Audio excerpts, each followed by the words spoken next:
Hi hello ನಮಸ್ತೆ watch Kannada serial ಚಾನಲ್ಗೆ ಸ್ವಾಗತ. ಮೊದಲು ನಮ್ಮ ಚಾನಲ್ನ ಸಬ್ಸ್ಕ್ರೈಬ್ ಮಾಡ್ಕೊಳ್ಳಿ. ಇವತ್ತಿನ ರಾಮಾಚಾರಿ ಸಂಚಿಕೆಯಲ್ಲಿ ಏನಾಗುತ್ತೆ ಅಂತ ನೋಡೋಣ. ಸಂಚಿಕೆ ಕ್ರಮದಲ್ಲಿ ಜಾನಕಿ ದೇವ್ರ ಹತ್ರ ಬಿಟ್ಕೊಳ್ತಾ ಇರ್ತಾಳೆ. ಯಾಕೆ ದೇವ್ರೆ ಈ ರೀತಿ ಎಲ್ಲ ಮಾಡ್ತಿದ್ದೀರಾ, ಪಾಪದ ಹುಡುಗಿ, ಅವಳಿಗೆ ನನ್ನಿಂದ ಈ ರೀತಿ ಶಿಕ್ಷೆ ಸಿಗ್ತಾ ಉಂಟು, ಇದಕ್ಕೆಲ್ಲ ಯಾವಾಗ ಪರಿಹಾರ ಸಿಗುತ್ತೆ ದೇವ್ರೆ ಹೇಳ್ಕೊಂಡು ದೇವ್ರ ಹತ್ರ ಬೇಡ್ಕೊಳ್ತಾ ಇರ್ತಾಳೆ. ಇನ್ನು ವೈಶಾಖ ಮತ್ತೆ ರುಕ್ಕು ಹೇಳ್ತಾ ಇರ್ತಾರೆ, ನೋಡು ಅತ್ತೆಮ್ಮ ದೇವ್ರ ಹತ್ರ ಬಿಟ್ಕೊಳ್ತಾ ಇದ್ದಾರೆ, ನಾವ್ ಇದ್ರ ಹಿಂದೆ ಇರೋದಂತ ಅವ್ರಿಗೆ ಗೊತ್ತಿಲ್ಲ ನೋಡು ಅದಕ್ಕೆ ಅಂತ ಹೇಳ್ತಾಳೆ ರುಕ್ಕು. ಆಗ ವೈಶಾಖ ಹೇಳ್ತಾಳೆ, ನೋಡು ಇವಾಗ ನಾನು ಏನ್ ಮಾಡ್ತೇನಂತ ನೋಡು ಅಂತ ಹೇಳಿ ರೂಮಿಗೆ ಹೋಗಿ ಕಾಲ್ ಮಾಡ್ತಾಳೆ. ಆಗ ಜಾನ್ಕಿ ಹೆದರಿಕೆ ಆಗುತ್ತೆ ಫೋನ್ ರಿಸೀವ್ ಮಾಡ್ತಾಳೆ. ಆವಾಗ ವೈಶಾಖ ಹೇಳ್ತಾಳೆ, ಏನ್ ಮಾಡ್ತಾ ಇದ್ಯಾ, ನನ್ನ ಹತ್ರ ಬೇಕಾದಷ್ಟು ವಿಡಿಯೋ ಇದೆ, ಆ ವಿಡಿಯೋನ ಊನರಿಗೆಲ್ಲ ಹಂಚಲ ಅಂತ ಕೇಳ್ತಾಳೆ. ಆವಾಗ ಜಾನಕಿ ಹೇಳ್ತಾಳೆ, ಬೇಡ ಮೇಡಮ್ ಬೇಡ ಮೇಡಮ್, ಯಾಕೆ ಮೇಡಮ್, ನಾನು ಏನು ಮಾಡ್ಬೇಕು ಹೇಳಿ ಮೇಡಮ್, ನಾನು ಮಾಡ್ತೇನೆ ಅಂತ ಹೇಳ್ತಾಳೆ. ಆಗ ವೈಶಾಖ ಹೇಳ್ತಾಳೆ, ನಿನ್ನ ಸೊಸೆ ಚಾರು ಏನು ಮಾಡ್ತಿದ್ದಾಳೆ ಅಂತ ಹೇಳ್ತಾಳೆ. ಆಗ ಜಾನಕಿ ಹೇಳ್ತಾಳೆ, ಅವಳು ಹೊರಗಡೆ ಇದ್ದಾಳೆ ಮೇಡಮ್ ಅಂತ ಹೇಳ್ತಾಳೆ. ಆಗ ವೈಶಾಖ ಹೇಳ್ತಾಳೆ, ಮೊದಲು ಅವಳಿಗೆ ಬಿಸಿ ಬಿಸಿ ಕಾಫಿನ ಅವಳ ಮುಖದ ಮೇಲೆ ಹೋಗಿ ಚೆಲ್ಲು ಅಂತ ಹೇಳ್ತಾಳೆ. ಆಗ ಜಾನಕಿ ಹೇಳ್ತಾಳೆ, ಮೇಡಮ್ ಯಾಕೆ ಮೇಡಮ್, ಪಾಪ ಅವಳು ಒಳ್ಳೆ ಹುಡುಗಿ ಮೇಡಮ್, ನಿನ್ನೆ ಅಷ್ಟೇ ಹೊಡೆದಿದ್ದೇನೆ, ಈಗ ಪುನಃ ಅವಳ ಮುಖದ ಮೇಲೆ ಕಾಫಿ ಚೆಲ್ಲಿ ಅಂದರೆ ಹೇಗೆ ಮೇಡಮ್ ಅಂತ ಹೇಳ್ತಾಳೆ.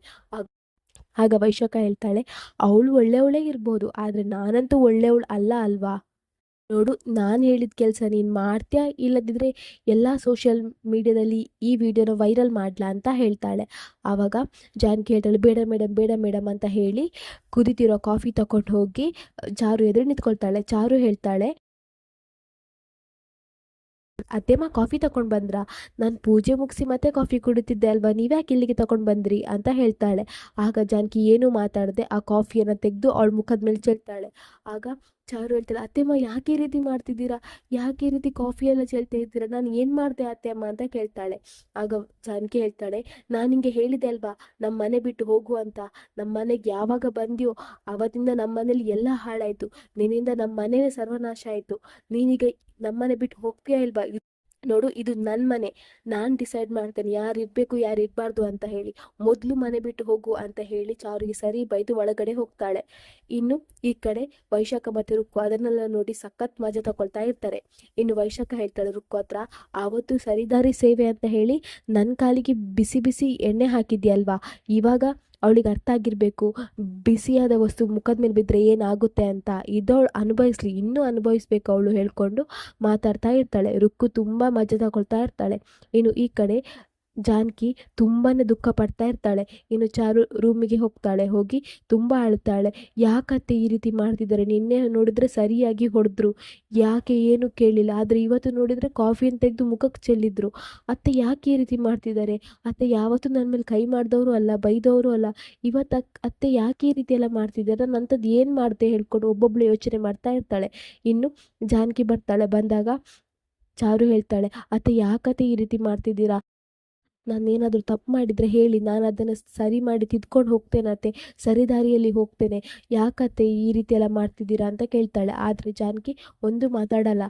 ರೂಮಿಗೆ ಹೋಗಿ ಡೋರ್ ಲಾಕ್ ಮಾಡಿ ತುಂಬಾ ಕೂಗ್ತಾ ಇರ್ತಾಳೆ, ಅಯ್ಯೋ ದೇವ್ರೆ ಯಾಕೆ ನನ್ನ ಹತ್ರ ಈ ರೀತಿ ಎಲ್ಲ ಮಾಡಿಸ್ತಾ ಇದ್ದಾರೆ, ಪಾಪ ನನ್ನ ದೇವತೆ ಅಂತ ಸೊಸೆ, ಅವಳಿಗೆ ನಾನು ಈ ರೀತಿ ಎಲ್ಲ ಮಾಡ್ತಿದ್ದೀನಲ್ಲ, ಯಾಕೆ ದೇವ್ರೆ ಹೇಳ್ಕೊಂಡು ಒಂದೇ ಸಮನೆ ಅಳ್ತಾ ದುಃಖ ಪಡ್ತಾ ಇರ್ತಾಳೆ. ಇನ್ನು ಈ ಕಡೆ ರಾಮಾಚಾರಿ ಕಾಲ್ ಮಾಡ್ತಾನೆ, ಮೇಡಮ್ ಎಲ್ಲಿದ್ದೀರಾ ನೀವು, ನಾನು ಆಫೀಸ್ ಹೋಗೋ ಹೊತ್ತಾಯಿತು, ನೀವು ನನ್ನ ಎದುರಿಗೆ ಬರಬೇಕಲ್ಲ, ಎಲ್ಲಿದ್ದೀರಾ ಅಂತ ಕೇಳ್ತಾನೆ. ಆಗ ಚಾರು ಮನೆ ಹೊರಗಡೆ ಕೂತ್ಕೊಂಡು ದುಃಖ ಪಡ್ತಾ ಇರ್ತಾಳೆ. ಆವಾಗ ಅವಳು ಹೇಳ್ತಾಳೆ, ರಾಮಾಚಾರಿ ಅದು ನಾನು ತರಕಾರಿ ತಗೊಂಡು ಬರಲಿಕ್ಕೆ ಮಾರ್ಕೆಟಿಗೆ ಬಂದಿದ್ದೆ ಅಂತ ಹೇಳಿ ಸುಳ್ಳು ಹೇಳ್ತಾಳೆ. ಆಗ ರಾಮಾಚಾರಿ ಹೇಳ್ತಾನೆ, ಅಲ್ಲ ಮೇಡಮ್ ಎಲ್ಲಾದರೂ ಹೋಗುವಾಗ ನನಗೆ ಹೇಳ್ಬೇಕಂತ ಗೊತ್ತಾಗಲ್ವಾ ನಿಮಗೆ, ನೀವು ಹೇಳ್ದೆ ಕೇಳ್ದೆ ಹೋಗಿಬಿಡ್ತೀರಾ, ಆಯಿತು ಪರವಾಗಿಲ್ಲ ಅಂತ ಹೇಳಿ ಗಾಡಿ ಹತ್ರ ಹೋಗ್ತಾನೆ. ಗಾಡಿ ಹತ್ರ ಹೋಗಿ ಕೂತ್ಕೊಳ್ಳುವಾಗ ಅವನಿಗೆ ಮಿರರಲ್ಲಿ ಚಾರು ಇದ್ದದ್ದು ಕಾಣಿಸ್ತದೆ. ಆವಾಗ ಅವನು ಅಂದ್ಕೊಳ್ತಾನೆ, ಅಲ್ಲ ಚಾರು ಮೇಡಮ್ ಇಲ್ಲೇ ಇದ್ದಾರೆ, ಮತ್ತು ಹೊರಗಡೆ ಇದ್ದಾರೆ ಅಂತ ಸುಳ್ಳು ಹೇಳಿದ್ರಾ ಅಂತ ಹೇಳಿ ಇನ್ನೇನು ಕಾಲ್ ಮಾಡಬೇಕು ಅನ್ನೋ ಅಷ್ಟರಲ್ಲಿ ಅವ್ರ ಆಫೀಸಿಂದ ಬಾಸ್ ಕಾಲ್ ಮಾಡಿ ಅರ್ಜೆಂಟ್ ರಾಮಾಚಾರಿ ನೀವು ಬರಬೇಕಂತ ಹೇಳ್ತಾರೆ. ಆಗ ರಾಮಾಚಾರಿ ಅಲ್ಲಿಂದ ಸೀದಾ ಆಫೀಸಿಗೆ ಹೋಗ್ತಾನೆ. ಇನ್ನು ಆಫೀಸಿಗೆ ಹೋದಾಗ ರಾಮಾಚಾರಿ ಅದೇ ಯೋಚನೆ ಮಾಡ್ತಿರ್ತಾನೆ, ಮೇಡಮ್ ಯಾಕೆ ಸುಳ್ಳು ಹೇಳಿದ್ರು, ಅದು ಬೇರೆ ಅವ್ರು ನಿನ್ನೆ ಕೂಡ ಮಾತಾಡುವಾಗ ಕಣ್ತುಂಬ ನೀರಿತ್ತು, ಇವತ್ತು ದುಃಖದಲ್ಲಿ ಕೂತಿದ್ರು, ಅಂದರೆ ಮೇಡಮ್ ಏನೋ ಸುಳ್ಳು ಹೇಳ್ತಿದ್ದಾರೆ, ಏನೋ ನೋವು ಅನುಭವಿಸ್ತಿದ್ದಾರೆ, ಅದು ಅವ್ರು ನನ್ನ ಹತ್ರ ಹೇಳ್ತಾ ಇಲ್ಲ, ನಾನು ಅದನ್ನು ಹೇಗಾದರೂ ಮಾಡಿ ತಿಳ್ಕೊಳ್ಳೇಬೇಕಂತ ಹೇಳಿ ಬಾಸ್ ಹತ್ರ ಹೋಗ್ತಾನೆ.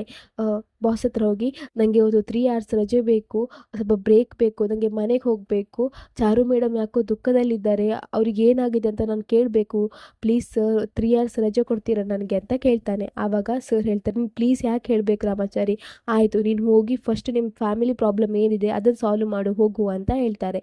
ಇನ್ನು ರಾಮಾಚಾರಿ ಅಲ್ಲಿಂದ ಹೊರಡ್ತಾನೆ. ಇನ್ನು ಈ ಕಡೆ ವೈಶಾಖ ಮತ್ತು ರುಕ್ಕು ಬೇರೆ ಪ್ಲ್ಯಾನೇ ಮಾಡ್ತಿರ್ತಾರೆ. ಇನ್ನು ನಾವು ಚಾರುನ್ ಬಿಡಬಾರ್ದು, ಇನ್ನು ಅವಳಿಗೆ ಹಿಂಸೆ ಕೊಡ್ತಾನೇ ಇರಬೇಕು ಅಂತ ಹೇಳಿ ಪ್ಲ್ಯಾನ್ ಮಾಡ್ತಾ ಇರ್ತಾರೆ.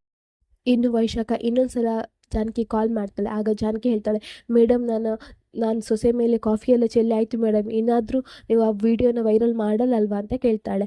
ಆಗ ವೈಶಾಖ ಹೇಳ್ತಾಳೆ, ನೋಡು ಇವಾಗ ನೀನು ಇನ್ನೊಂದು ಸಲ ಹೋಗಿ ಚಾರುಗೆ ಸರಿಯಾಗಿ ಹೊಡೆದು ಬಾ ಅಂತ ಹೇಳ್ತಾಳೆ. ಆಗ ಜಾನಕಿ ಶಾಕ್ ಆಗುತ್ತೆ.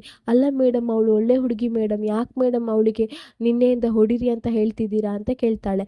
ಆಗ ವೈಶಾಖ ಹೇಳ್ತಾಳೆ, ನೋಡು ನಿಂಗೆ ಅದು ಬೇಡ, ಇವಾಗ ನೀನು ಹೊಡಿತೀಯ ಅದು ವಿಡಿಯೋನ ಎಲ್ರಿಗೆ ಕಳಿಸ್ಲಾ ಅಂತ ಹೇಳ್ತಾಳೆ. ಆವಾಗ ಜಾನಕಿ ಚಾರುಗೆ ಹೊಡಿಲಿಕ್ಕೆ ಹೊರಗಡೆ ಹೋಗ್ತಾಳೆ. ಇಲ್ಲಿಗೆ ಈ ಸಂಚಿಕೆ ಮುಗಿಯುತ್ತೆ. ನಮ್ಮ ವಾಚ್ ಕನ್ನಡ ಸೀರಿಯಲ್ ಚಾನಲ್ನ ಸಬ್ಸ್ಕ್ರೈಬ್ ಮಾಡ್ಕೊಳ್ಳಿ.